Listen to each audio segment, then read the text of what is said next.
Hello दोस्तों, कैसे हैं आप लोग। आशा करता हूं कि आप सकुशल होंगे।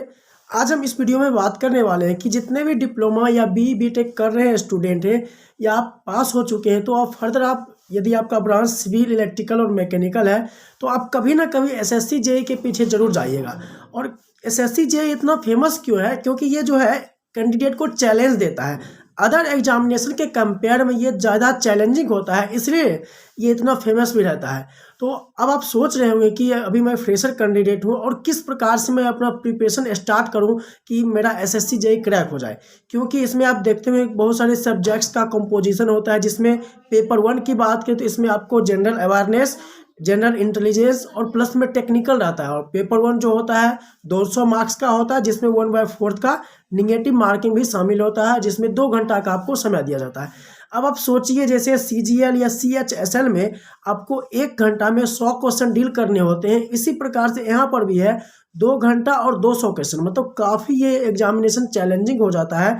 आपसे जीके में या आपसे खास करके रीजनिंग में जैसे 50 क्वेश्चन है, तो 50 क्वेश्चन में से मोस्टली स्टूडेंट होते हैं उसको 45 प्लस, 48 प्लस या 50 में 50 क्वेश्चन आ रहे होते हैं, लेकिन फिर भी वो 50 के 50 क्वेश्चन को सही नहीं कर पाते हैं और उतने क्वेश्चन को सॉल्व भी नहीं कर पाते हैं।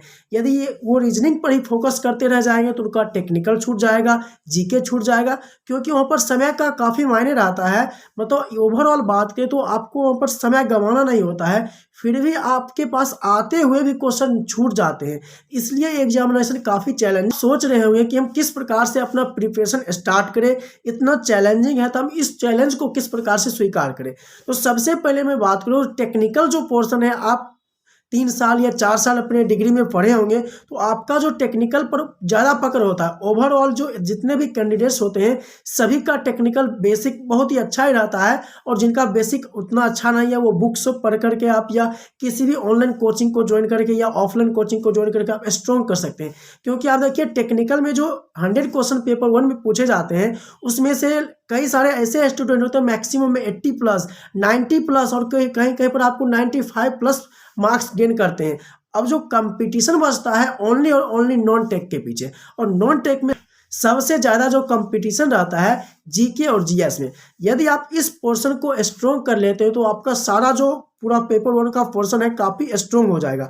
क्योंकि आपको पेपर 2 में तो ओनली टेक्निकल ही देना, अब तो मेंस कन्वेंशनल भी नहीं रहा, ओनली ऑब्जेक्टिव मोड में हो गया है, तो और भी इजी हो गया है प्रोसेस, तो सभी कुछ उसमें बेहतर रहने वाला है। लेकिन आपका जो मेन कंपटीशन रहता है नॉन टेक के पीछे, नॉन टेक में आप जितना से जितना रीजनिंग को प्रैक्टिस करिएगा उतना आपका स्पीड और एक्यूरेसी बिल्डअप होगा। ये नहीं कि हमको ये क्वेश्चन रीजनिंग में आता है, चलो हम एग्जामिनेशन में डील कर लेंगे, इसको सॉल्व कर लेंगे, वहाँ पर आपसे सॉल्व नहीं हो पाता है। जितना देर में आप वहाँ पर सोचिएगा उतना समय खत्म हो जाता है।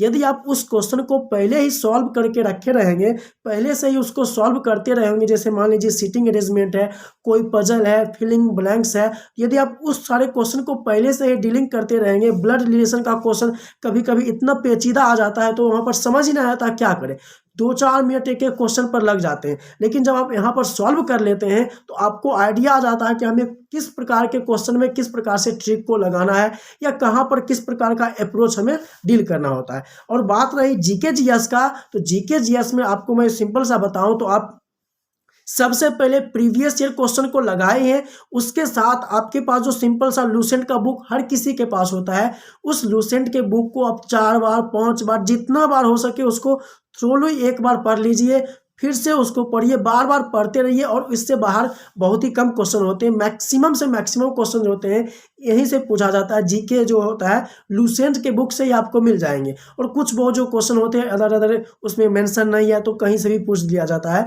लेकिन जो मैक्सिमम क्वेश्चन है आपको वो लूसेंट के जीके में मिल जाएगा। अब जो करेंट अफेयर की बारी है, आप करेंट अफेयर जितना भी पढ़ लें वहाँ पर 14 से 15 क्वेश्चन आता है, तो आपसे 4 से 5 बहुत मुश्किल से सॉल्व हो पाता है, और बाकी बात जो करेंट अफेयर के क्वेश्चन है हवा नहीं लगता है। इसलिए मेरे हिसाब से आप करेंट अफेयर के पीछे उतना ना भागकर अपना जो स्टैटिक पोर्शन है यदि आप उसको स्ट्रॉन्ग करते हैं तो काफ़ी बेनिफिट होने वाला है। क्योंकि करेंट अफेयर आप कितना भी पढ़ लेते हैं, कितना भी पढ़ लेते हैं, वो कहीं से पूछ देता है। मान लीजिए आप वर्ल्ड कप के बारे में पढ़ के गए और वहां पर वो टेनिस के बारे में पूछ दिया, वैसे आपको बहुत सारे कंटेंट्स को डील करना पड़ जाता है, तो इसलिए वहां पर थोड़ा मुश्किल हो जाता है। लेकिन जो स्टैटिक पोर्शन है जीके का, उसमें जो फिक्स रहता है, यदि आप उस डायनेस्टी को पढ़ लिए तो उसी से रिलेटेड कुछ क्वेश्चन मिल जाते हैं। लेकिन करेंट अफेयर में उतना फिक्स नहीं होता है। और मैं बता दूं, इस 50 क्वेश्चन में आपको 8 से लेकर 10 क्वेश्चन साइंस का रहता है, जो प्योरली आपको फिजिक्स, केमिस्ट्री और बायोलॉजी से रहेगा। तो यदि आपका साइंस स्ट्रॉन्ग है तो फिर आप इसको 10 नंबर आसानी से ले सकते हैं। तो मेरे हिसाब से ओवरऑल जो आपका प्रिपरेशन का स्ट्रेटजी रहना चाहिए, सबसे पहले आप कॉन्सेप्ट्स को पढ़िए, उसके बाद प्रैक्टिस कीजिए और जो बच गया उसको फिर से आप रिवीजन कीजिए। रीजनिंग में आप जितना से जितना प्रैक्टिस करेंगे उतना परफेक्ट बनते जाइएगा। जीके में आप जितना बार उसको रिवाइज करते जाइएगा उतना परफेक्ट बनिएगा। और बची बात टेक्निकल का, टेक्निकल में अपना बेसिक मजबूत कीजिए और पूरा डीपली पढ़िए, क्योंकि जो क्वेश्चन आता है पूरा ही डीपली घुस घुस के अंदर से पूछा जाता है। यदि आप कहीं पर कोचिंग पढ़ रहे हैं, चाहे ऑफलाइन हो या ऑनलाइन हो या सेल्फ स्टडी कर रहे हैं, तो मेरे हिसाब से आप नोट्स से तो पढ़िए, नोट्स बनाइए, नोट्स से रिवाइज कीजिए, लेकिन आप जो भी सब्जेक्ट्स पढ़ रहे हैं उस सब्जेक्ट का रेफरेंस बुक रख के उससे जरूर पढ़िए। क्योंकि बुक में बहुत सारे ऐसे टॉपिक्स होते हैं जो क्लास में टीचर नहीं पढ़ा पाते हैं या आप नोट्स में भी नहीं लिख पाते हैं, लेकिन जो बुक लिखा रहता है, वो जो ऑथर होते हैं 3-3 साल 4-4 साल समय देकर उस एक बुक को लिखते हैं, लेकिन आप उस सारे कॉन्सेप्ट्स को एक बार प्रिसाइज मैनर में 6 महीना या मुश्किल से 1 साल में पढ़ते हैं, तो छूटने की संभावना वहां पर ज़्यादा रहती है। लेकिन यदि आप बुक को फॉलो करते हैं तो आपका कोई सा कंटेंट नहीं छूटेगा, क्योंकि आजकल जो क्वेश्चन का लेवल रहता है काफ़ी डीपली रहता है। आप ऊपर ऊपर से पढ़ के, हाईलाइटेड पोर्शन को पढ़ के अपना एग्जामिनेशन क्रैक नहीं कर सकते।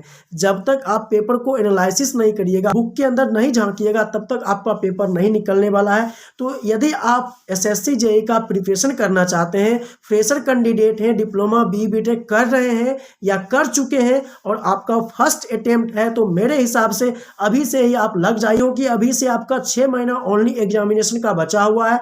आप जितना हो सके उतना प्रैक्टिस करते जाइए, जीके को रिवाइज करते रहिए और टेक्निकल में बुक को जरूर पढ़िए। तो आशा करता हूं कि ये वीडियो आपके लिए काफी हेल्पफुल रहेगा। यदि आपको किसी प्रकार का क्वेरी होता है तो कृपया आप कमेंट में डाल दें।